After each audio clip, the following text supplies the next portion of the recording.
So to frame all of this in the whole area here, not the side door though, but the walls there and here, comes down to a calculation like this. So after a bit of measuring here, I will have on the driver's side a total of more or less 19 meters of wood, and on the passenger side more or less 8.5 meters. Very much wood here, and obviously this for some reason. I think it was to protect the wood from the cart, because the cart was wet.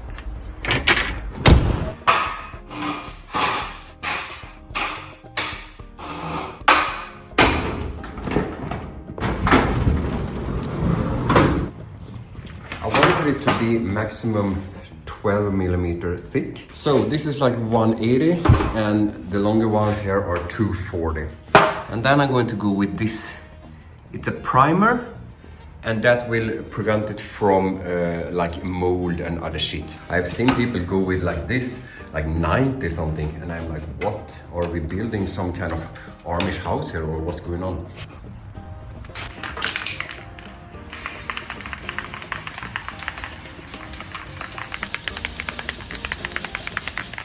My first van that I built, it was really well insulated and shit, because when I rebuilt it, I took it apart and it was not one single mold or water or anything.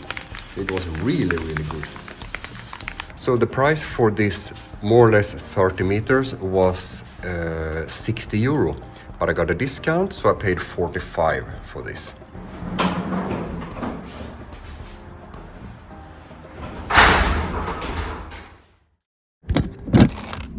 Here's the situation. I don't feel good, okay? I mean, for those of you who really know me, who text with me on like daily or weekly basis, you know exactly how I feel at the moment. And that has led to my motivation for the van. I like the conversion idea, yes, but the motivation has gone down the share. If you have a little bit of trained eye, so to say, you can see it, okay, in my videos and content and everything. RZX something, okay, like manual stuff like this. That's good. And I set 1, 2, 3, 4, maybe 4 nuts here. Yes, I am left-handed, by the way. 171. You just have to live with my wide angle here. And then when you have your 4 holes, right, and you put it up here again, just press it against the wall and take the drill again and just mark out on the metal, right? So what do I have? 1, 2, 3, and 4. The nut in there, right? And the wood on here. Twist on the nut there on the top, right? And then from how I understand it, it's just to put it in and we will see. I have no idea, I've never done it. There. There. And then release and screw this out from the nut. What about it, huh? Look at it. Okay, so this wood, more or less 6.5 kilos. Let's glue.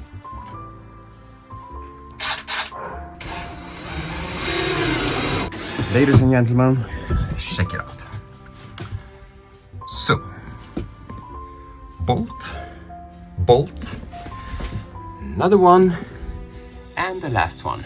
And see, it goes now just smoother, huh? And I think my idea with the adhesive glue, whatever, behind is also good, because it's pretty much tension on this. And the bolts that I'm using here, it's 0.822.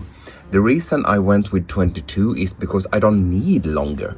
Look here, you just use the machine and you just squeeze it in to, like, I don't know, maybe and say that you press it in 30% in the wood itself. Same for this one, okay? Great success. So I just changed my mind here, okay? So instead of going with a hand tool there, I found this one online. So I just waited a day to continue. So what I do is that I take the rivet knot there, screw it on top. It comes there somewhere. There is good, okay? Then I just put it in here, and I take a, what's the word? This is spanner. And then I just take this one, and I just drill here.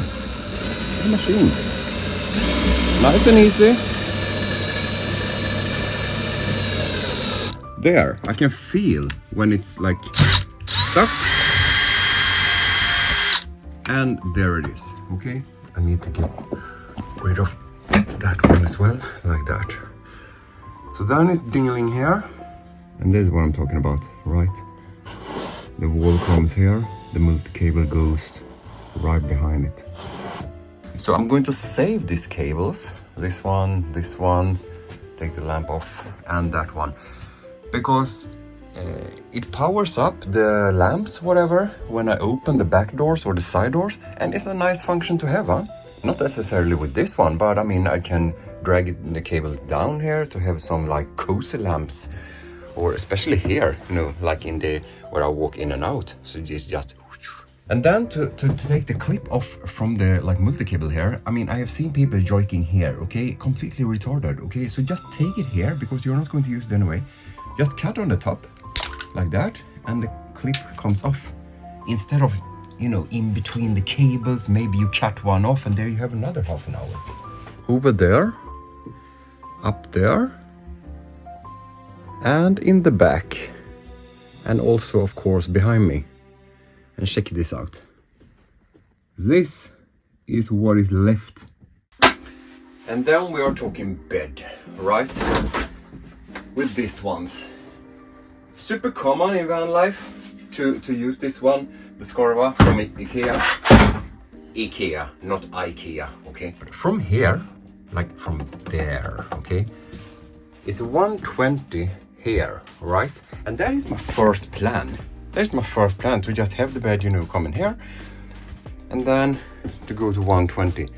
Then I was thinking 140. It's super nice. I had it in my last van, but the other direction, okay? Like 140 is like super nice, especially if you're two. If I have then the storage coming here, more or less, okay, to here, and it's going to go out here a little bit, right?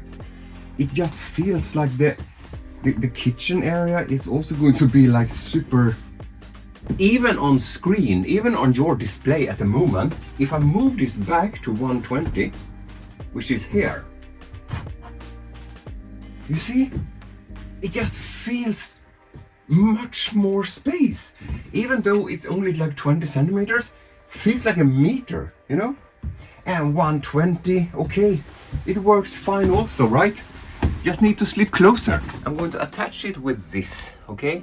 Brackets that you cannot find anymore. You can find on eBay or some other sketchy sites for like 60 euro. It's unbelievable, and I ordered too late, so I only got 4. I have 2 more here, like backup stuff, whatever. So check it out here. I put 3 self-drilling screws, and behind a little bit of adhesive glue, whatever, and then just attached it there. Okay, you can see the small line there. There is like 121. This is almost super straight. Then if you look on the other side here, check this out. You can see it's not really 100% straight up. You can see it. It goes there in the line, and on the other side it's like 0.5 millimeter. So let me give you a pro tip here. If you know where you are going to place the brackets, put the glue like the day before and just glue it in place, because then it's more easy to screw in the screws the next day when it's kind of attached. Thanks to the long sleepers, I can now sleep this way, which is like perfect, okay? This sits good here, okay? It's like stuck there. This is a little bit loose. I mean, it slides here and there, okay? And the reason for that is because it's different brackets. But no worries, because when I attach like a wood here and there and there, this one is going nowhere. Okay, more or less 3.5 kilos for one, okay? So that makes it 3.5, 3.5, 3.5, plus the brackets. So I have the support for the bed, I have the wood. What's missing is up in here, right? Okay, 0.2 kilos. So that makes it around 200 grams, right? And I have 5, so more or less 1 kilo.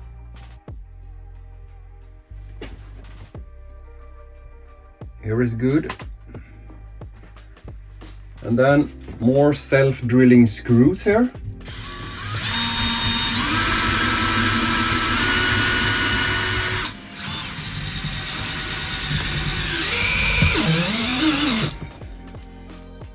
This and this and this and this and this. So the reason I went with aloe here is because I'm a fucking G, okay? I still want to be able to lift my hat when I am in the van. So why should I go with wood and build like 20 mil when 2 mil is enough? Because now I can just attach here like a 4 mil or maybe 3 mil plywood and it's all fine. The framing and the, so to say, framing in the ceiling.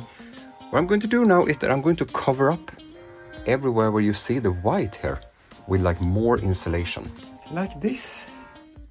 And this is like how it really looks, huh? This is not some kind of Instagram beautify whatever. This is like raw production, straight off the line. Just going to go in now and edit this video that you are watching now, and then plan for the walls.